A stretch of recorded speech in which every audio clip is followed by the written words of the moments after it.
Hi there, this is April Jensen, and I have put together a video set for you to create this it's a small Santa. When he's finished, he's about 13 inches high, so he's a lot smaller than the others that I've done. But I was able to get a mass-produced Santa doll for about $5 or $6 because it was the end of the season. And so it's a great time to grab up these dolls at the art stores and department stores.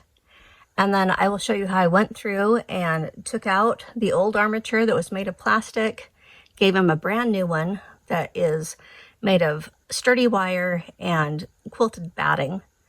And he's wrapped well. He has a sock body, so he feels very real too.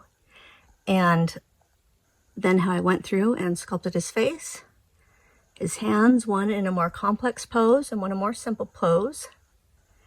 And then I chose to use the boots that came with the outfit, but I have also included some boot sculpting videos for you too, so you'll be able to do that too if you would like. And he just turned out really awesome, especially compared to what he looked like in the beginning, which I'll show here. So I hope you enjoy this video set.